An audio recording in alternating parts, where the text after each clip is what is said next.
where strategy gaming meets good vibes. No stress, just critical moves. Welcome everybody to episode 4 of the Critical Moves podcast. I'm Al, and today we're going to be talking about everyone's favourite strategy game franchise, Total War. I'm joined by Nuno. Hello everyone. Joe. Hey everybody. And Tim. Good day everyone. So let's kick off. Nuno, Total War is the best strategy game franchise ever, isn't it? No, it is not.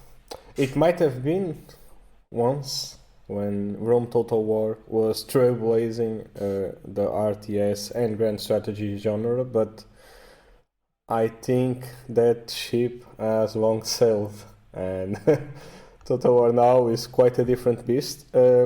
Sometimes for the best, sometimes for the worst, but I'm going to agree with you on something, is that I still think that Total War is a great franchise, and I love the Warhammer games, so yeah, I know this is gonna piss off a lot of people, especially those historical title lovers, but I really think that the future of Total War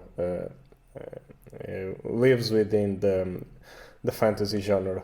Well, let's talk historical for a moment then. Joe, what was the first Total War game that you played? I played both Rome and Medieval. Which one of those came out first? Medieval came out first. Shogun came out first. Medieval was the second. Okay, Medieval 1 was my first game. Medieval 1 was my first game as well. My first Total War game as well. What about you, Tim? Yeah, Rome 1 here. I played that like so many hours. So why do you think that these games have been so popular?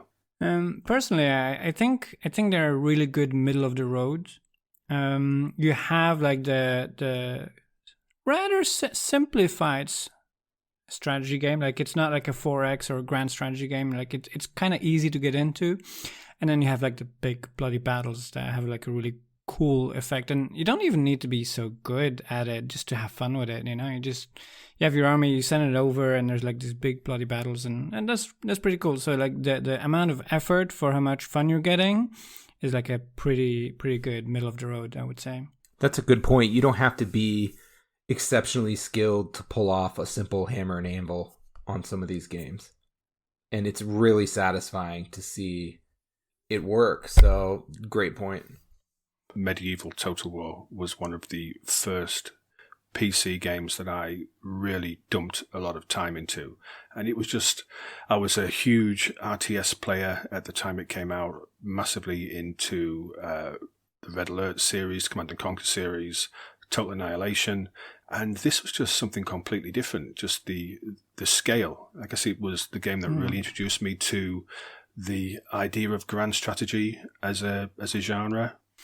Yeah, scale is definitely a big thing that had it in its favor. But I'll agree with Nuno saying that to me, it's kind of fallen off a bit, and you see that with newer titles, like the Pharaoh one. It hasn't innovated much, and the only place where it has is the fantasy one, and now we're on Warhammer 3, the third version of the same game, like.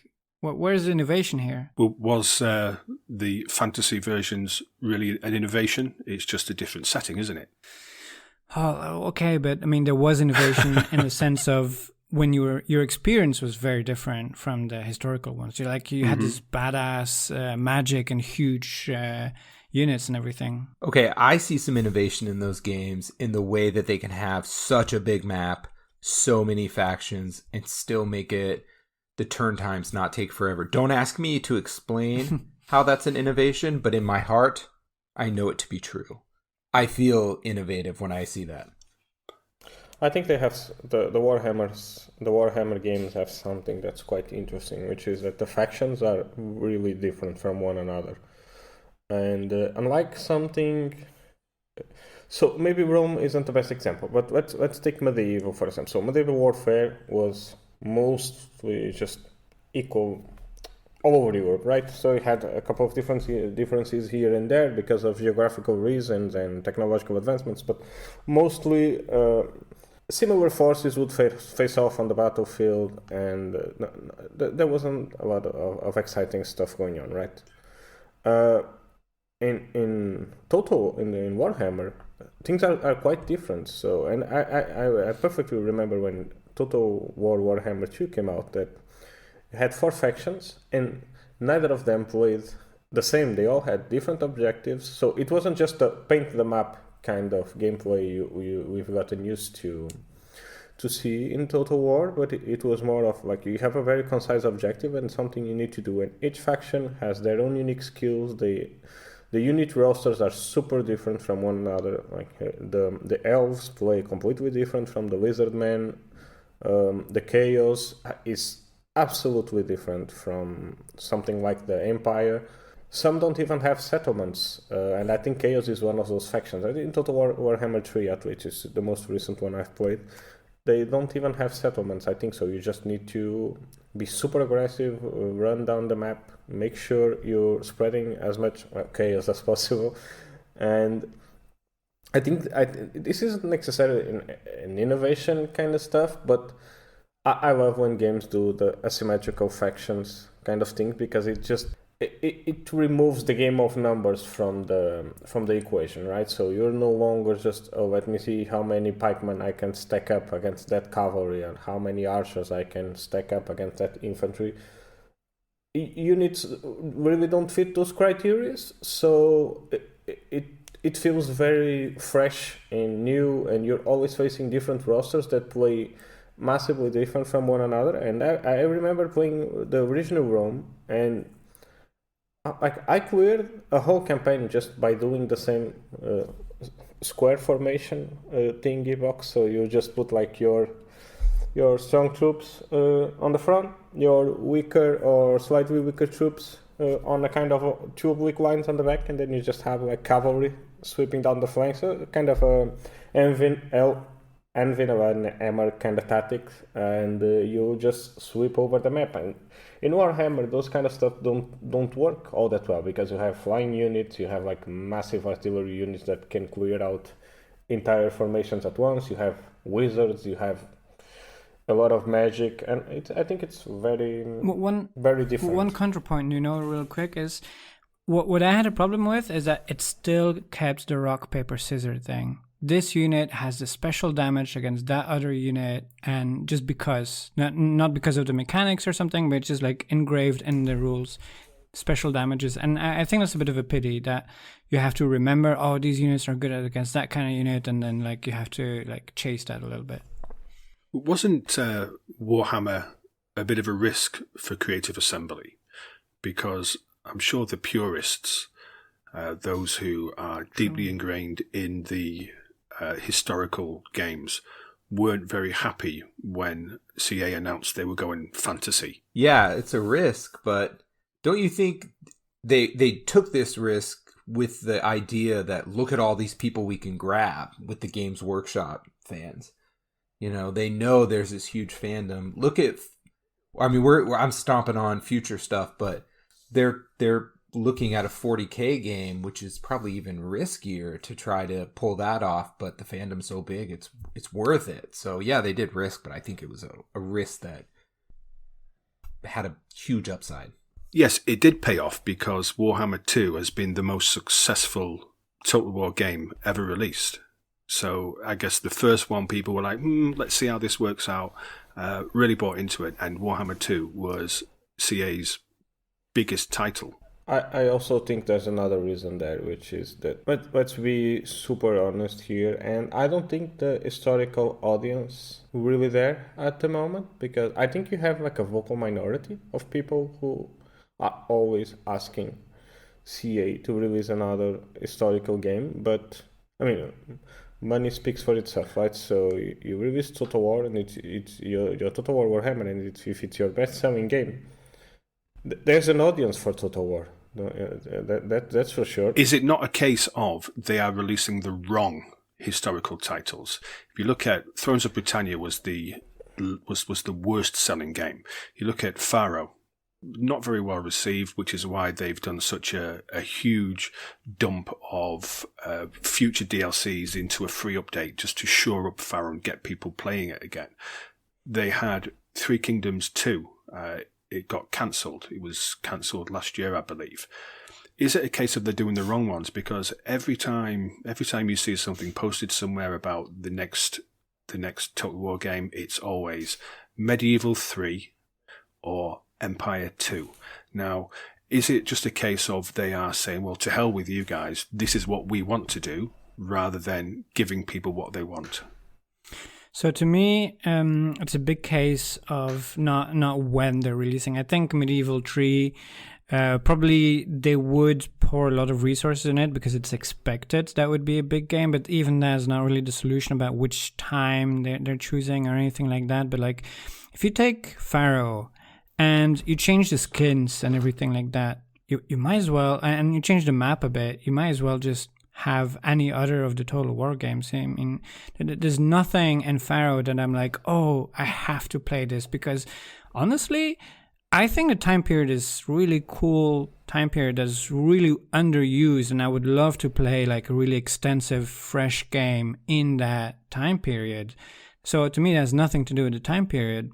And if you look at what the core mechanics and the core gameplay, so some of the biggest improvements are things like the armies being able to block other armies, so you can't just walk past other armies and stuff like that. Like, those are like big improvements. I really enjoyed, and I haven't seen that in quite a while.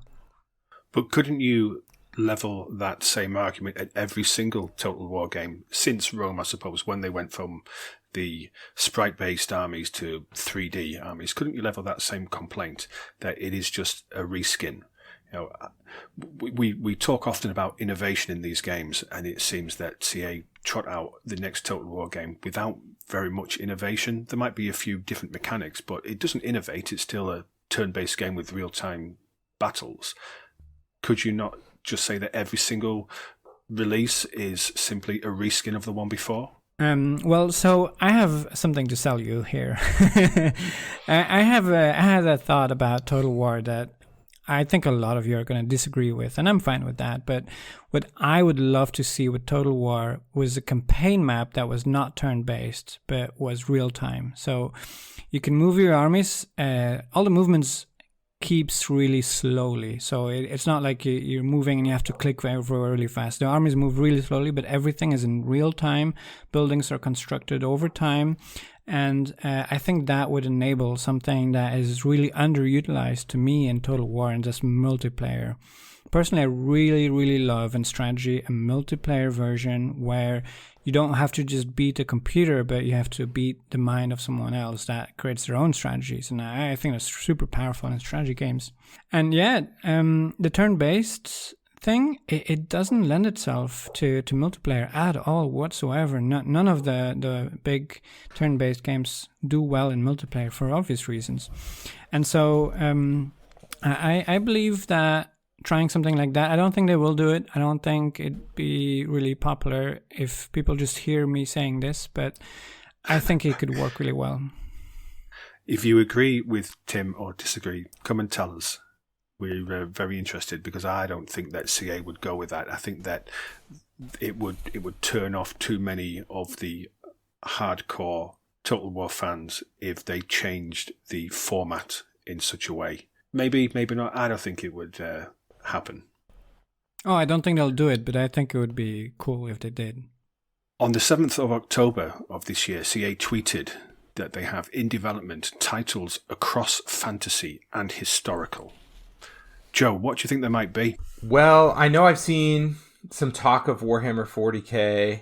The other one that I don't know if they're going to do it, but I'd love to see them do Lord of the Rings. I think Lord of the Rings seems like a slam dunk for them. We'd have varied factions. We'd have the monsters. I mean, they've got a lot of the stuff already in a Warhammer game, but we just put a Tolkien spin on it. I think that would be really successful, depending on what they did, right? If they could somehow actually do a War of the Ring type deal with it, I think that would be insane. Yeah. Question is, how expensive is the IP? Yeah, but they already have everything set up, so maybe they can offset that with the production costs not being as high. Because I mean, Warhammer is Warhammer Fantasy is Lord of the Rings with an edgier skin on it, right? So I don't think there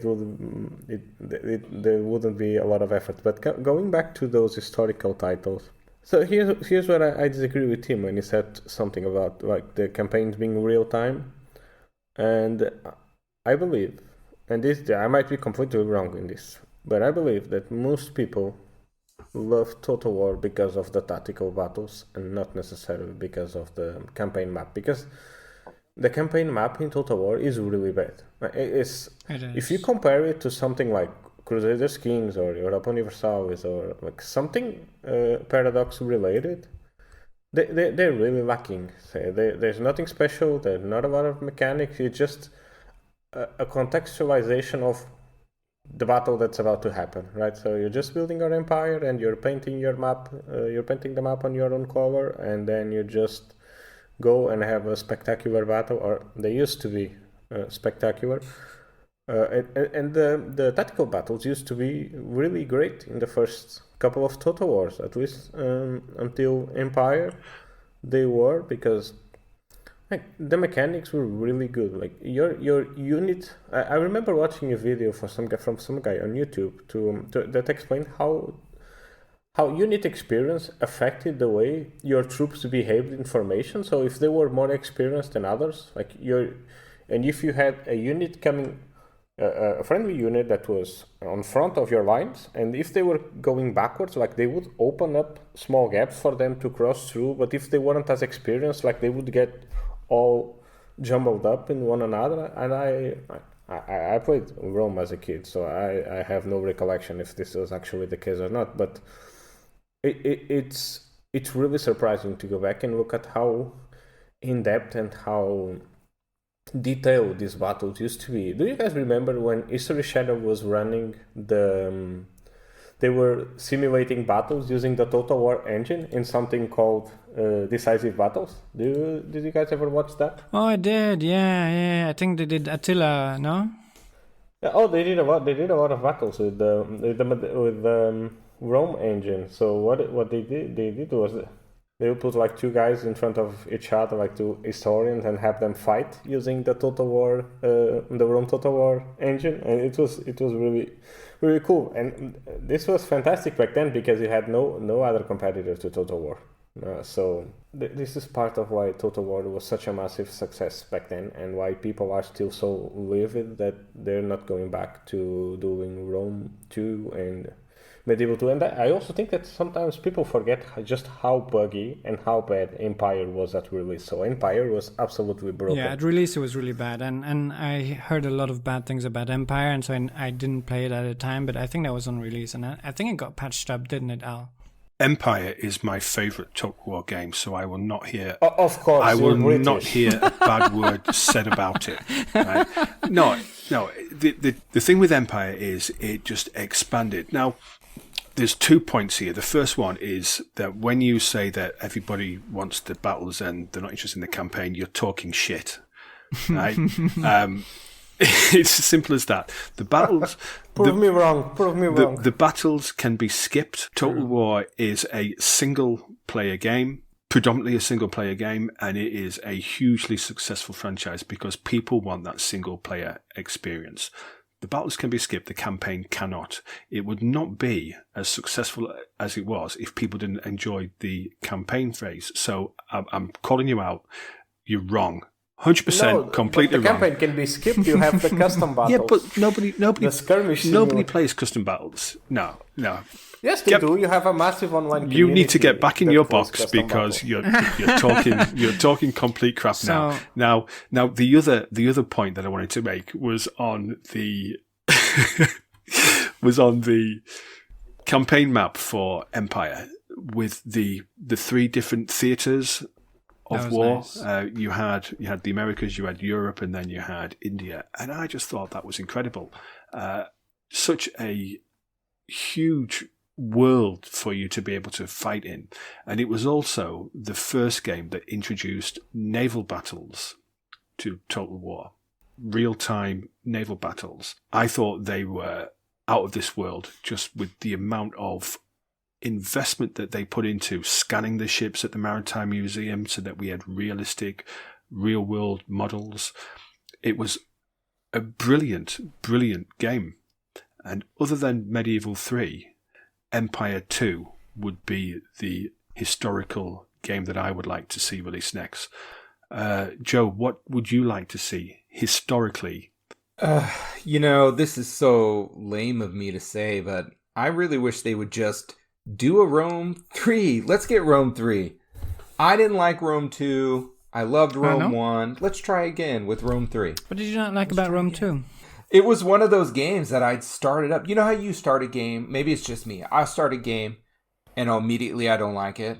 Okay. And sometimes I can't even tell you what it is that I'm not loving, but just the whole thing feels off. Rome was kind of like that. I didn't like the forced, when I started campaign, I didn't like the forced tutorial that it was putting me through. I didn't like a lot of the changes it made. Even though some of those changes I ended up liking later, I just didn't like how Rome 2 did it. And so mine would be a Rome 3, or I would really love an Empire 2. I really liked beating the British. But so, to me, since Rome 2, there hasn't... I think Rome 2 introduced a lot of the innovation that I enjoy in Total War games today. And I think there hasn't been that much that has been introduced since Rome 2. So I'm not sure even what they would do with Rome 3, what they would change, other than something new and fresh and something that we haven't seen before. Well, not to be a negative nanny, but isn't that the same complaint that we have that you could have of every single historical Total War game? It's just the same. It's regurgitated. You can do so much more. You can and you should do so much more. You were talking about a campaign map. Yeah, I'm sorry, but I find the campaign map to be so simplistic. And okay, maybe that appeals to a lot of people, and that's totally fine. There's nothing bad with people enjoying simple things. But to me, it's way too simple. Like the construction of the buildings and everything like that. Give me something more. Give me, diplomacy is incredibly simple. There's almost no trade to speak of, or interaction at least with trade. Give me something more, and I'm not finding that. And I enjoyed it as a teenager. It was really fun. But I've moved on now. It was like a stepping stone to Paradox games and other such games to me. Did you know they were working on a Total War World War One game? Oh my goodness! No. They were, but it's faced serious difficulties, and apparently the game director resigned in 2023. I think what they're saying is they had to build an entirely new engine for this, which makes sense, I suppose. It's going to be a huge departure from the Swords and Shields versions of historical games. So it's unannounced. It was being worked on, but whether it ever sees the light of day is another matter altogether. Guys, if you want to play a Great World War One game, go play the Great War Western Front. It has a grand strategy campaign that actually makes sense in World War One, and it has real-time battle mechanic that makes sense, and it's just not a reskin of Rome 2. Because Total War, the formula as is, doesn't sound like it would work whatsoever with World War One. Maybe if they made a new game, that could work. But yeah, with the mechanics of Total War, I don't see World War One working at all. I don't think it ever would work, because World War One was a war of massive troop movement, right? So you would need to have gigantic real-time strategy maps. You need thousands of troops going around, and unlike World War Two, which most of the fight actually happened at the squad level, in World War One it just massive. I wouldn't say armies, but divisions moving all together, and they might go on for miles without a fight, and then they might have an intense fight on some strategic strong points, and then they would go over those, and then they would have to counterattack. So it's a really different and complex kind of war to simulate, and I don't think a lot of video games have managed to do this all that well. This is probably why the project faced such difficulties and why we probably won't see it. Now, they have, whether they've confirmed officially, they have confirmed unofficially that there is a Warhammer 40k game. Joe, how do you think that one would work out? I have no idea how they're going to do it. I think, but I can't wait. Right? Hopefully they would give us a little more grand strategy. Right? Hopefully they'll take a little more of the paradox and add that in, because I think you need that. But I really would not be able to stand waiting for that. I'll be interested to see how they do all those different factions and whatnot. It'll be really interesting. I wanted to say I'm taking us back for 1 second. There's a mod for Crusader Kings called Crusader Wars that lets you play all your battles in the Attila game, in Attila custom battles, and it keeps track of how you did, and then it comes back and gives you your results. And so now we're That's talking so funky. Crusader Kings. What? Yeah, we're talking Crusader Kings. But wow, I've never heard of this. Holy. Yeah. Mm-hmm. Yeah. That's called incredible. Crusader Wars. That's incredible. See what people do when they're passionate about something. I love that. Absolutely love that. When it comes to 40k, have you played Battlefield Gothic Armada? Yes. Because when I was playing that felt like Total War 40k, especially when it came to like naval style combat. Yeah, and I think it would be interesting because I think we are so used to seeing the map of planet Earth when we're on a certain part of it when we're playing Total War games. You're going to take this franchise galactic with Warhammer 40k, and I think that the naval aspect would be super important to this particular game, but it isn't their flagship title. That is Star Wars. Now, I think Joe was going to talk about that. That's another one where that'll be interesting to see what they do. Will they do the generals thing, the lords like they do in Warhammer, and you'll have like a Jedi Lord? That'll be interesting to see a Jedi Lord on the battlefield fighting against stormtroopers. Will stormtroopers have mandatory poor accuracy? They're going to have to decide on that. But what would the difference be between Star Wars Empires at War and Total War Star Wars? Oh, I have Star Wars is a really cool franchise to do Total War in. So first, Star Wars is World War II in space. Okay, so that's the first thing to get out of the way. I mean, it's clearly inspired by World War II. I thought it was Vietnam in space. With America being the Empire and the rebels being the Viet Cong. I guess. I don't know. But I would say it's World War II. We'll agree to disagree on that one. So, we'll agree to disagree on that one. But you have the World War II naval battles would work out great on the Total War engine, right? Because it's just Empire battles with modern with ships, with spaceships. So I think it's going it might not be as detailed as Battlefield Gothic, but it would be interesting enough to see how it plays. I just the Empire stuff. I think it would be fantastic if you could just manage a lot of different planets, and each planet would have their own kind of skills, their own kind of units. But they need to do that right. It needs to be detailed. They can't just give us the minimum.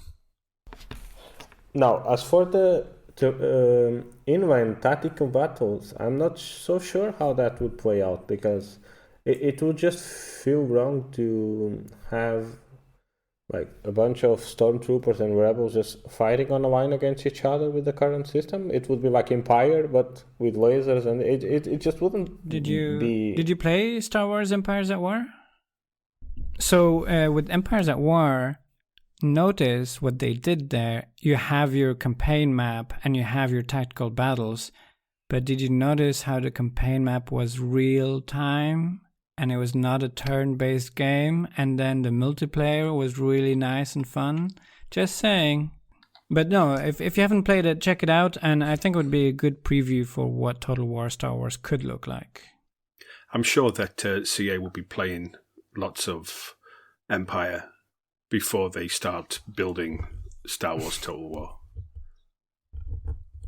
I always thought Empire was kind of like Age of Empires, but Star Wars. So you have this game that they made Age of Empires Star Wars, like on the Age of Empires engine, but there's another one, Star Wars Empire at War.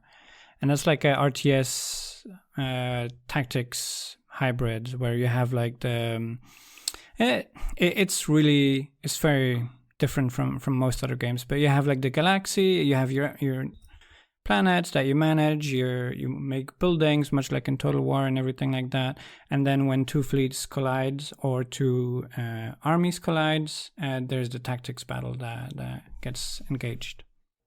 So for everyone that's curious, the game that Joe was talking about, it's called Star Wars Battlegrounds, and it's a really cool reskin of Age of Empires, and it's actually a very graphical, good-looking game. I think it captures the series aesthetic really well, and it's super detailed. So that's fantastic. But yeah, about Empire at War. So I was getting confused because I thought you were talking about like Empire Total War. So Empire at War, I've played a couple of games of that, and the RTS battles of Empire at War are really not that good because they just I would say there's something like maybe the first Dawn of War, but with Star Wars in it.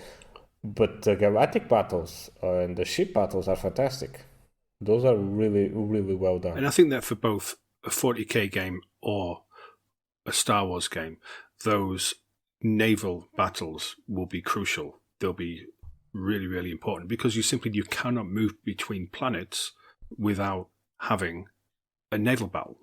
I'm coming to the conclusion that the problem with Total War at the moment is just the fact that their engine is made for medium-sized battles, and they just don't have a good engine to replicate small-scale battles. And as technology progresses, and as you go further into the timeline, to the present and to this kind of sci-fi settings, you would expect that battles would start to happen at a smaller scale, right? So, I don't imagine like Total War being a head-on, not Total War, sorry, Star Wars being a head-on battle. I don't imagine like 40k might be a bit different, but 40k depends a lot on the kind of setting or kind of planet you're fighting on, because you have battles where like it's something more similar to World War II, have something that's more similar to World War One, and that just changes a lot. Because I think that if CA is going to do a proper Star Wars game, they really need to either adapt or rebuild their land battle engines, and because this is just not gonna cut it. Because nobody wants it's just so weird if you have like 80 stormtroopers all lined up together, just fighting at each other. It just doesn't make a lot of sense, right? No, you're absolutely right. And this is why there needs to be a new engine. And this is what they've been working on when they talked about World War One. Now, perhaps World War One project was a precursor to the Star Wars game, the 40k game, to say, can we move this quite traditional, relatively static blocks facing against blocks? Can we move that into something much more dynamic? And that's going to be the innovation which CA needs to introduce in order for Total War to continue to be successful. Because every iteration that they bring out, everybody says, it's just like. There is no innovation there. And there needs to be a wholesale change in what they are producing in order for this to continue to be successful. And these two games, the Warhammer 40k game and the Star Wars game, are hugely different to anything that CA have produced so far. And while you might reuse a lot one for the other, when you talk about scale, I can't think of anything else that has a scale of Warhammer 40k. Like You were talking about, Star Wars might need an engine that accounts for a lower amount of troops. 40K is the exact opposite. Like the numbers, when you look at the lore of 40K, the numbers are just like, it's just obscene for the sake of being obscene. Well, I guess just because we haven't seen large-scale battles in the Star Wars universe across any of the media, doesn't mean that they don't occur in the lore. True. So there is also the potential that there needs to be large-scale battles. And I think that, do people want to see small-scale things? Do people go into Total War games for small-scale, squad-based battles? And I don't think they do. They go in for that grand battle experience. So you need to be looking at making this a situation where they can introduce thousands, tens of thousands of units, all individually animated, all firing individually at individual targets. That's where they need to be aiming with this. Now, maybe I'm being too optimistic about that. Maybe it wouldn't happen, but I think that if you want to make a Star Wars game, because there is no bigger IP than Star Wars.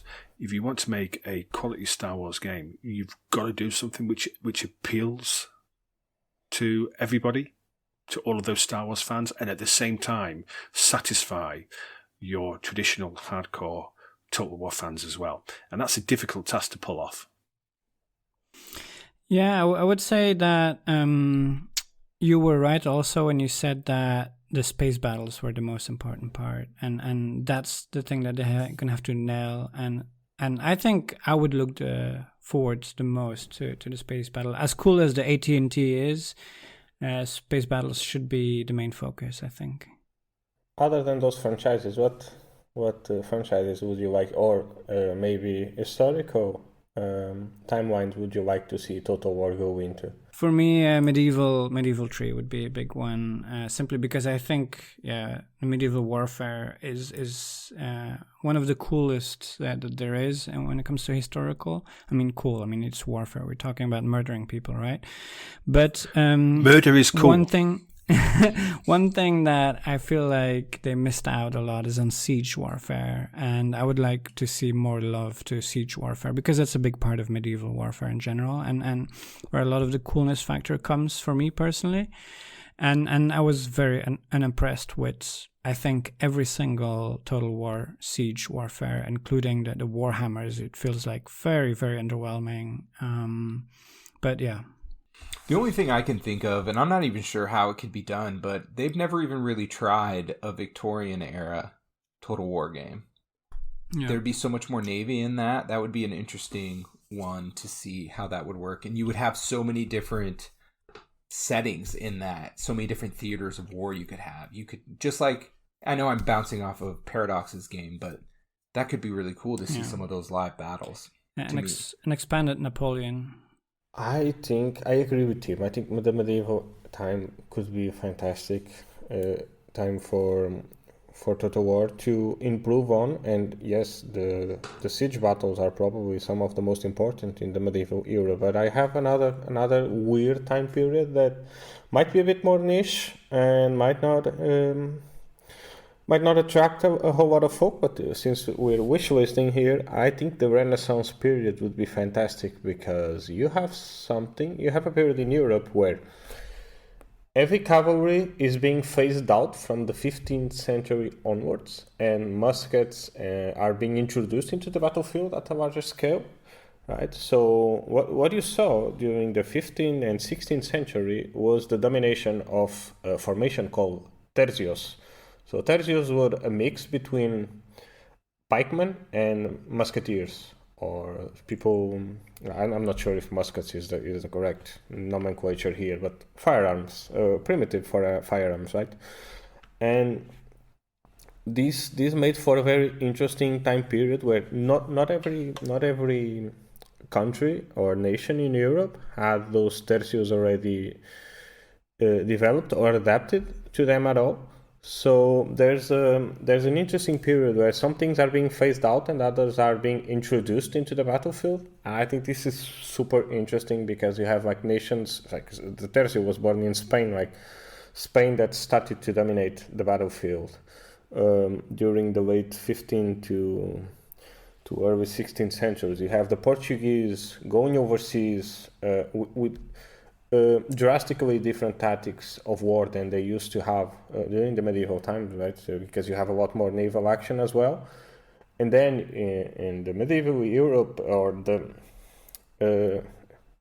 entering the Renaissance kind of Europe, so France, Germany, or what was going to be Germany in the future, and England, you still have a weird domination of heavy cavalry with heavy infantry as well. So there's a lot of different kind of units you could create and play around with. So I think this would be very, very cool. And if you manage to bring into things like the Chinese, the Indians, all of North Africa, I think you could have a very interesting game here, because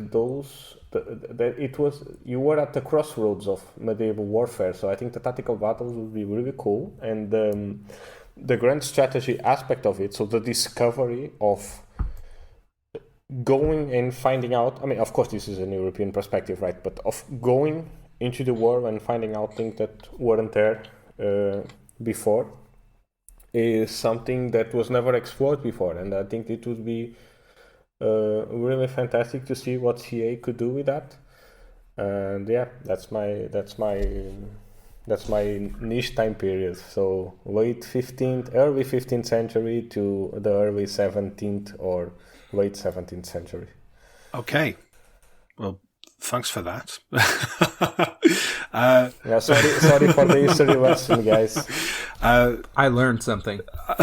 We've all learned. We always learn something when Nuno is on these episodes. I mean, I was a professional historian for a while, so. Well, thanks very much for joining me to talk about Total War, the past, the present, and the future. It's been really appreciated. Next week, we will be talking about the franchises that we want to see as strategy games. So make sure you tune in next Friday for that.